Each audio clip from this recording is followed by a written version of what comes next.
अस्सलामुअलैकुम।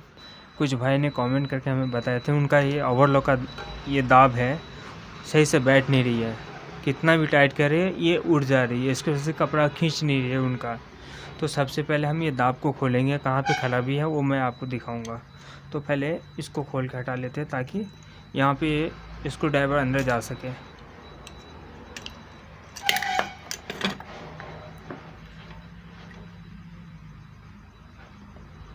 तो ये बोल्ट हम खोलेंगे।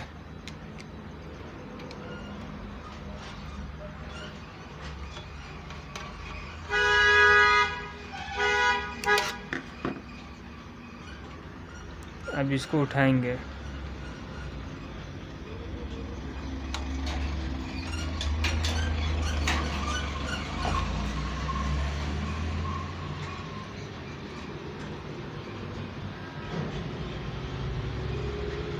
ये देखिए, ये दाब में क्यों नहीं बैठती है। यहाँ पे एक स्प्रिंग रहती है, ये देखिए इसके अंदर स्प्रिंग रहती है। ये स्प्रिंग के वजह से है ना, तो ये हम इस तरह रखते तो बैठ जाती है बिल्कुल। ये अभी चिपका हुआ नहीं है, ये इधर उठा हुआ है और इधर बैठी हुई है। तो ये हम यहाँ पे ऐसे, यानी ये इसका जो प्रेशर है दाब का, इसको दबाएगी तो ये इस तरह बैठ जाएगी। और फिर इसके बाद छोड़ देंगे तो ये उठ जा रही है, ये देखिए। तो ये ऊपर उठ जा रही है। अगर ये स्प्रिंग जाम पड़ जाए या इसके अंदर अगर कचरा भी फंस जाएगी तो ये देखिए इसके अंदर, ये देखिए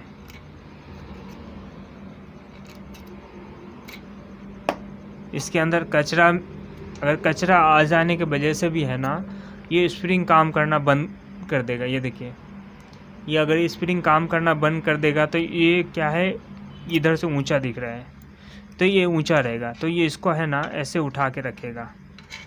ये देखिए, ये ऐसे उठा के रखेगा, यानी यहाँ का पॉइंट उठ जाएगी हम इसको दबा दे तो। और ये उठा के रखेगा, इसको बैठने नहीं देगा। तो आप ये चेक कर लीजिए। कभी कभी क्या होता है, ये स्प्रिंग ख़राब हो जाने की वजह से भी है ना, ये दाब सही से बैठ नहीं पाती है। तो ये पहला वजह बता रहा है। दूसरा वजह है कि यहाँ जो फिटिंग करते हैं ना, फिटिंग करते समय ना इसको पकड़ के और इसको एक बार देख लेना पड़ता है। तो ये हमारा तो सही है, आप इसको चेक कर लीजिए ये आपका स्प्रिंग सही है कि नहीं। अगर स्प्रिंग काम नहीं कर रहा है तो आप ये दाब को चेंज कर लीजिए, क्योंकि स्प्रिंग ख़राब हो जाने के वजह से आपका ये दाब बिल्कुल नीचे नहीं बैठेगा। तो हम इसको फिर से जैसा था उस तरह फिट करेंगे और फिर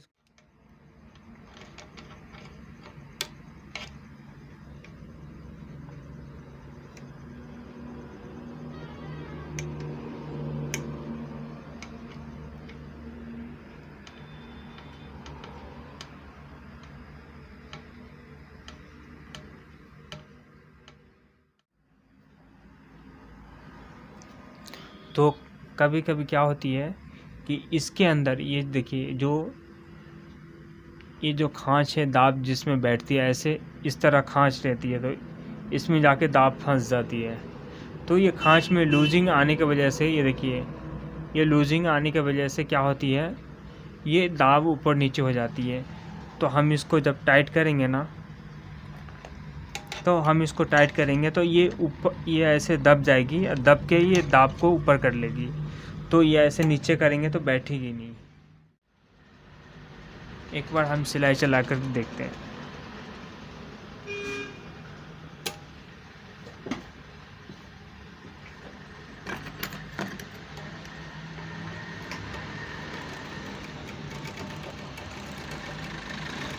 तो हमारे यहाँ इसमें क्या है, लूजिंग नहीं है, इसके वजह से एक बार में बैठ गई है। इससे पहले मैं एक रेड कलर का ओवरलॉक रिपेयरिंग किया था, बड़े मास्टर का था, तो उसमें लूजिंग था, तो उसमें भी यही तकलीफ़ आ रही थी। तो दाब बैठ नहीं रही थी। दूसरा दाब लगाए थे वो भी बैठ नहीं रही थी, तो दाब बैठाने में बहुत तकलीफ़ हुई थी। तो रेड कलर का ओवरलॉक में पूरा मतलब पूरा पार्ट शायद खोल के और फिर से फिटिंग करते हुए उसमें दिखाया था। आप वो भी वीडियो देखेंगे तो समझ में आ जाएगी आपको। लेकिन आप ये 2 कारण से आप इसको क्या कीजिए, ये बोल्ट को खोल लीजिए और खोलने के बाद है ना, ये दाब को उठा रखिए। उठा के रखने के बाद इसको ऐसे झुका के इस तरह ऐसे एक बार बैठा के देख लीजिए। बैठाने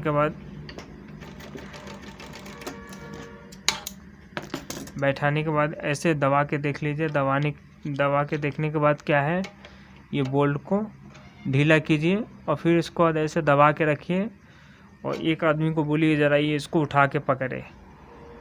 पीछे से मैं ये दाब उठा दिया हूँ, पीछे से जो ये चाप भी बोलते हैं, आप देख लीजिए। पीछे से यहाँ से उठा दिया हूँ, ये इतना उठी हुई है, ये देखिए उठी हुई है। हम इसको दबा के रखेंगे और यहाँ से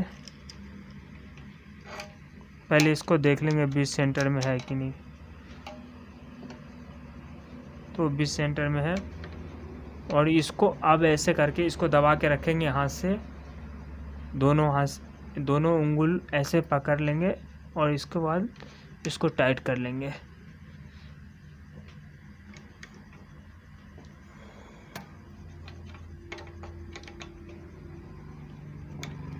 टाइट करने के बाद देख लेंगे कि हील तो नहीं न रही है। तो अब इसको हम नीचे रखेंगे, नीचे गिरा दिए। अब उसके बाद क्या करेंगे, देख लेंगे ये उठा के, तो ये हमारा अच्छा बैठी हुई है, यहाँ पे कहीं पे भी गैप खाली नहीं है, तो ये आसानी से हमारा कपड़ा खींच लेगी। तो आपका यही तकलीफ़ होगा, या अगर नया दाब भी लगाएंगे ना तो उसमें भी थोड़ा सेटिंग करना पड़ता है। नया दाब जल्दी बैठती भी नहीं है। अगर नया दाब लाएंगे खरीद करके तो हो सके तो ये खांचे में नहीं बैठेगी, तो बहुत परेशान कर देगी। तो ये खांचों को घिसना पड़ता है, घिस के फिर उसमें भी सेटिंग करना पड़ता है। अगर सेटिंग नहीं करेंगे तो फिर जो पहले तकलीफ़ थी ना, वही तकलीफ़ आपको फिर आएगी। तो ये नया दाब लीजिएगा तो ऊपर के हिस्सा में अगर परफेक्ट बैठ गया तो सही है, नहीं तो ऊपर के हिस्सा में या नीचे के हिस्सा में कोई भी हिस्सा में घिस करके मिला के फिर इस खांच में बैठाना पड़ता है। उसी तरह से ये जो दांत है, ये दांत जो लाएंगे खरीद करके तो वो मोटा रहती है, और दांत का जो खांच रहती है वो खांच में नहीं बैठती है जल्दी। इससे पहले भी मैं भी लगाया था तो बहुत परेशान किया था। घिसने के बाद भी है ना, ये दांत ठीक तरह से वर्क नहीं कर रहा था और ये क्रॉस हो रही थी। तो फिर मैंने वो दांत को हटा के फिर से मैं पुराना ही दांत लगा के अभी तक ये चला रहा हूँ, इसका जो दांतरी है। तो इस तरह करके सेटिंग कर सकते हैं। और लेकिन घिसते समय है ना, वो ना कम ना ज़्यादा हो, बिल्कुल फिक्स रहे तो क्या है, सर्विस अच्छा देगी। तो हमारा ये यकीन है कि आपको समझ में आ गई होगी। बस वीडियो अच्छी लगे लाइक करें, शेयर करें, कोई भी सवाल है कमेंट करें।